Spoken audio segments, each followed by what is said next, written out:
Veliki pozdrav svima, ja sam Stefan, dobrodošli na moj kanal, dobrodošli na novi snimak. Današnji snimak nešto malo drugačiji nego ostali snimci na mom kanalu. Kao što ste mogli da vidite iz naslova snimka, stigao mi je paket iz Kine. Ovaj paket, u njemu se nalazi CNC laserska mašina za sečenje i graviranje nemetala.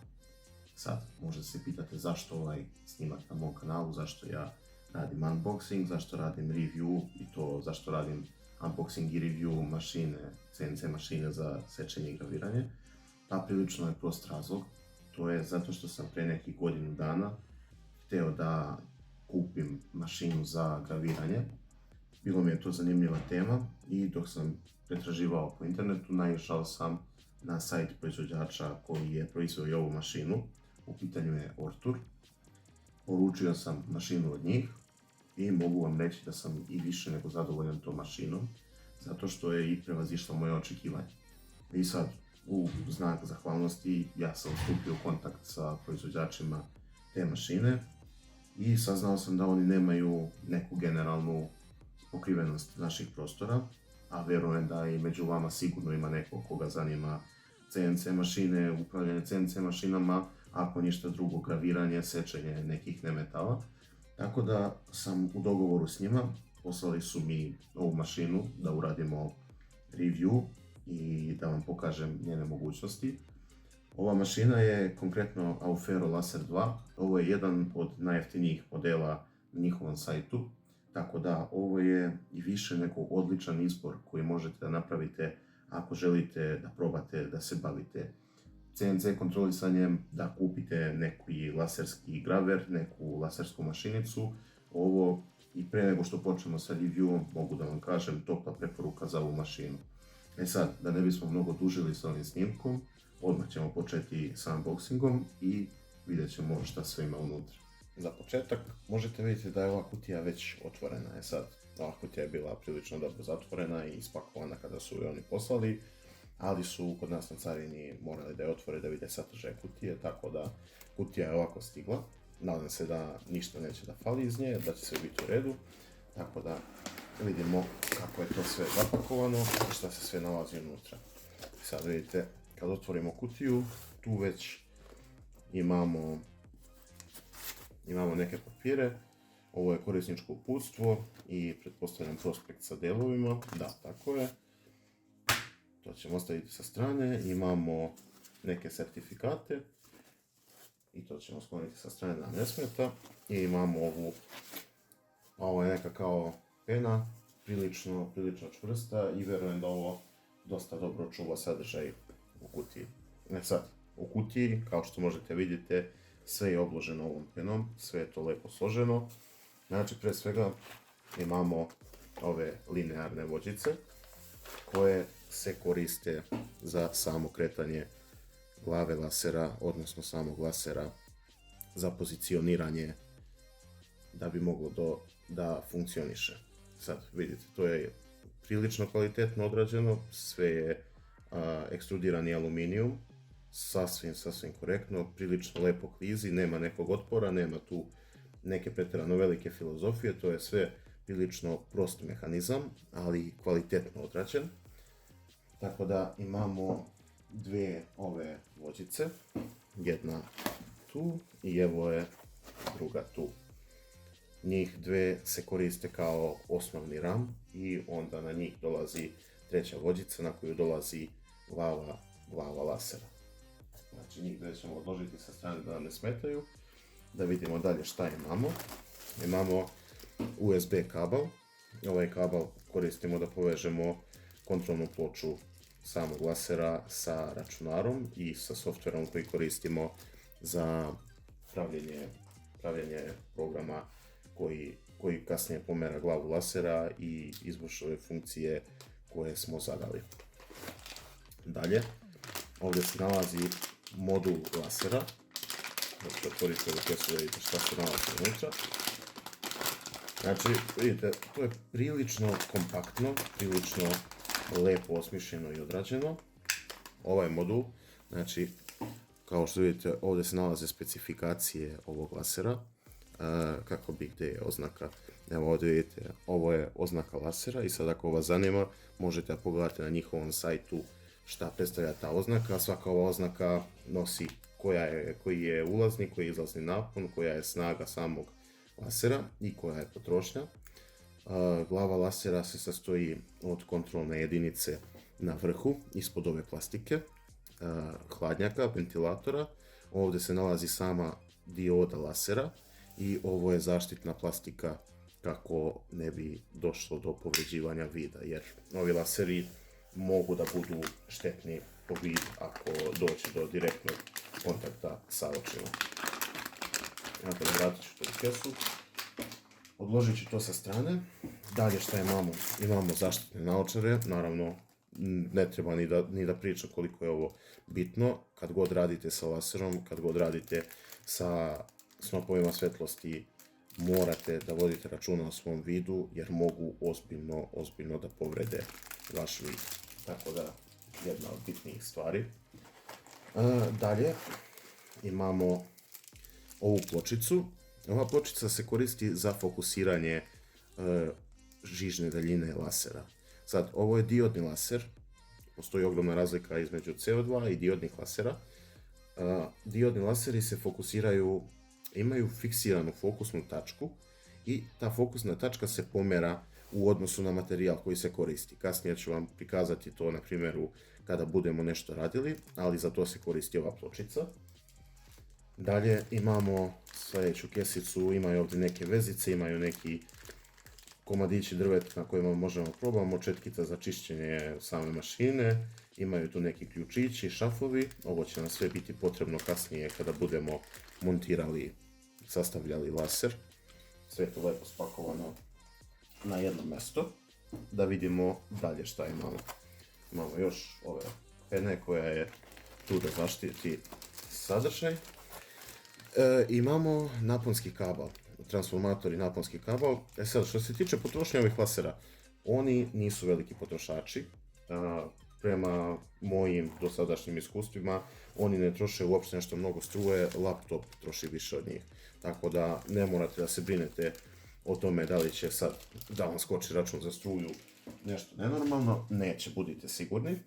Da vidimo dalje šta imamo, da sklonimo još ove pene da nam ne smeta. Dalje u ovoj kutiji imamo aluminijumske ekstruzije. Ove ekstruzije se koriste za fiksiranje rama lasera. One dolaze s prednje i sa zadnje strane, vidite da su malo zaobljene, znači prilično lepog dizajna, to niti je ružan na izgled, a ovi aluminijumski profili su izuzetno kvalitetni. Šta dalje imamo? Opet imamo još ove zaštite. Stvarno dobro zaštićeno u ovoj kutiji, znači sve ima svoje mjesto, sve je tačno napravljeno gdje treba da legne kako se ne bi oštetilo prilikom transporta. Stvarno svaka čast proizvođaču za to. Sad, šta imamo dalje? Ovo je prednja strana lasera i ovdje vidite kontrolnu jedinicu. Ovu kontrolnu jedinicu povezujemo sa laserom i povezujemo sa računarom. Znači, ona služi za komunikaciju računara, odnosno programa koji ste zadali, i glave lasera i step motora koji pomeraju laser. Ovo su kablovi, konektori, to ne moram da objašnjavam. Tako da i to ćemo odložiti sa strane da nam trenutno ne bi smetalo. I da vidimo šta još imamo u ovoj kutiji. Ovaj kabel isto je za povezivanje samog lasera sa kontrolnom jedinicom. To će nam biti potrebno kasnije. Imamo još ove pene. To ćemo pomeriti. I imamo noseću šinu. Na ovu šinu se montira laser. Znači ovdje na ovu ploču se montira laser i ova ploča kliže levo-desno i ona pomera glavu lasera po X osi, a ova šina kompletna se fiksira na one dve šine koje smo na početku stavili i ona pomera laser po Y osi, znači ide napred-nazad, a ova ga pomera levo-desno. I tako dolazi do pomeranja glave lasera, pomeranja zraka lasera i tako dolazi do pravljenja objekata i predmeta na radnoj površini koju ste zadali u programu. Tako da i to ćemo odložiti sa strane. da vidimo imamo li još šta u kutiji. Izgleda nemamo, kutija je prazna. Znači, kao što ste mogli da vidite, sve to ima svoje mjesto, sve je odlično zapakovano, znači nema šanse da se ošteti u transportu, stvarno i bolje nego što sam očekivao je ovo zapakovano, tako da sve pohvale za to. Ja ću sad da sastavim ovaj laser, neću trošiti vrijeme snimka kako bi ga sastavljao na snimku, jer na YouTube ima i više nego dovoljno tutoriala sastavljanja i imate i uputstvo koje možete da pratite, koje je došlo u kutiji, također imate i na internetu uputstvo, ako vas to zanima kako funkcioniše. Ako vas baš stvarno zanima, napišite u komentarima pa ću napraviti snimak, ali generalno ja ću sad da sastavim ovu mašinu i onda ćemo nastaviti snimak kada budemo počeli da radimo nešto s njom. Tako da vidimo se kroz par trenutaka.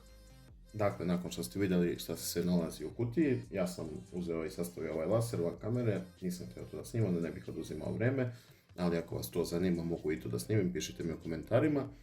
Sad, šta sam planirao da uradim, to je da vam pokažem kako ova mašina funkcioniše. Znači, vidite ovdje imam parče drveta, ovo su neki podmetači koje sam pre radio. Ovo je najobičnije bukovo drvo, nekih 100x100 su pločice i na ovome ćemo sad da uradimo neki dizajn.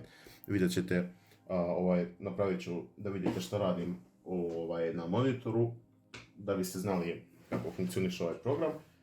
Ali u suštini šta je prvo bitno da uradimo? Prvo je bitno da fokusiramo glavu lasera. Znači pomerit ćemo laser, ovdje iznad radne površine gdje planiram da radim. Uzet ćemo ovo parče materijala i to treba da podignemo, znači, glavu lasera, otpustimo ovdje ovaj šafić, odvučemo materijal ispod ove zaštitne glave i tu nam sad potrebna ova skala za kalibrisanje. Dakle, to je ova pločica, sjećate se, koju smo izvadili iz kutije.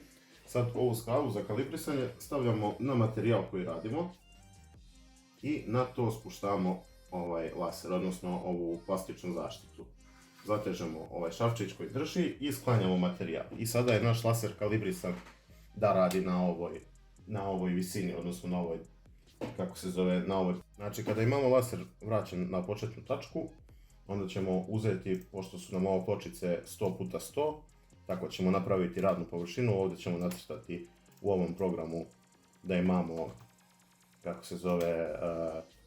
kvadrat 100x100, postavit ćemo to na sredinu radne strane i prvo što ćemo da uradimo jeste da frameujemo ovo, da vidimo gdje nam se nalazi laser u odnosu sa softverom. Znači, to se nalazi tu i sada ovdje u ovim layerima ovdje možemo da podešamo brzinu kojom će raditi, snagu kojom će raditi, koliko će prolaze da pravi i tako možemo da podešavamo da li ćemo da sečemo ili ćemo da graviramo. Sad, mi ćemo da stavimo veću brzinu, snagu ćemo staviti na 100%, jedan prolaz, čisto da bismo napravili poziciju gdje će nam laser raditi, da znamo gdje da pozicioniramo ovaj materijal. I sada u taj kvadrat postavljamo ovaj materijal koji smo pripremili. Kada je materijal na svom mjestu, sljedeće što treba da uradimo jeste da treba da odredimo šta ćemo da radimo. Znači, ovdje ćemo u ovom folderu otvoriti neki od prethodnih radova koje sam radio. Sad to ću koristiti ove podmetače za primjer. Znači, imamo ovdje dizajn koji je već spreman, ovo sam već radio bio i sada ćemo odavde da izbacimo ove koje su nam suvišne. Iskoristit ćemo, znači, jedan od ova dva ovdje dizajna, čisto da vidite kako to sve funkcioniše.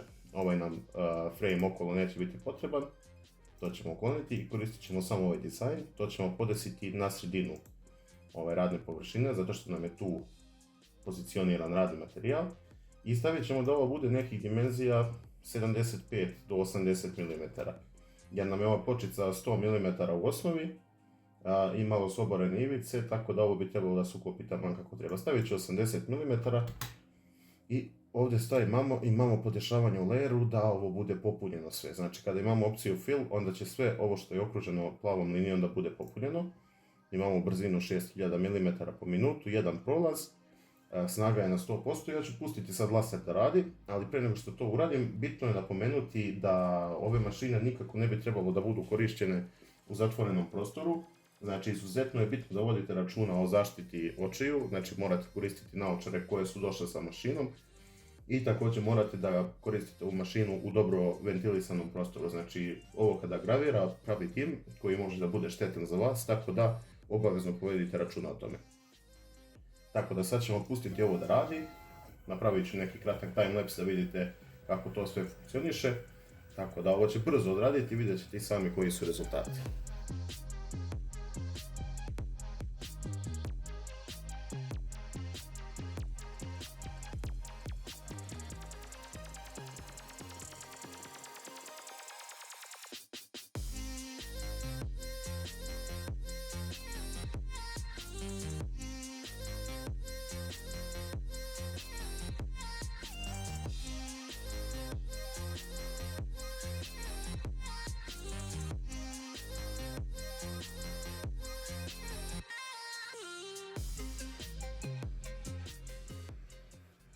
Dakle ljudi, kao što vidite, par minuta kasnije, mašina je završila i vidite, ovo je dakle taj podmetač koji smo napravili, vidite kako je to čista, lepa, tamna tekstura, izgravirano kako treba i ovako znači možete da personalizujete bilo šta što vam padne na pamet, ne mora da bude samo drvo, ja sam u ovom slučaju koristio drvo, ali ovaj laser može da radi na svim nemetalima. Dakle, možete i metale da gravirate, odnosno da označavate, ali postoji specijalan postupak o kome mogu da vam pričam u nekom od drugih sljedećih snimaka ako vas to zanima. Ali graviranje nije jedina stvar koju ovaj laser može da radi. Kao što vidite, ovaj laser je više nego sposoban da seče materijale. Znači ovo je neka, kao da kažem, ukras za radni sto. To sam isto radio na ovoj mašini. I sada ću vam ovdje pokazati još par stvari koje sam uspio da napravim sa ovom mašinom. Dakle, pored graviranja i sečenja, apsolutno je moguća mašina da napravi i kutije, odnosno da iseče elemente za kutije koje su apsolutno funkcionalne. Vidite, kutija koja se izuzetno lepo otvara i zatvara i možete da je ukrasite kako god želite.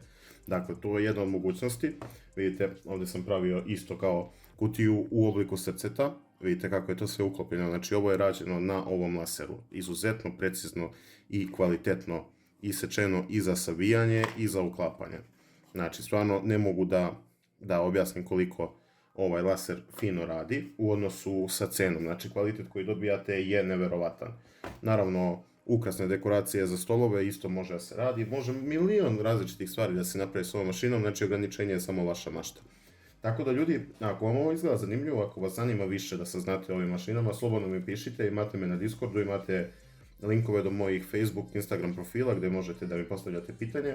Također obavezno odite na sajt proizvođača ove mašine, bit će povezan u linku i ako koristite te linkove, ako želite da kupite ove mašine, imat ćete popust na same mašine ako biste se odlučili da kupite. Tako da ljudi, to bi bilo to što se tiče ovog snimka. Ako vas zanima još nešto, slobodno pišite. Ako biste voljeli da vidite još sadržaja s ovim mašinama, također mi pišite. To bi bilo to što se tiče mene. Hvala vam na gledanju i vidimo se u sljedećem snimku.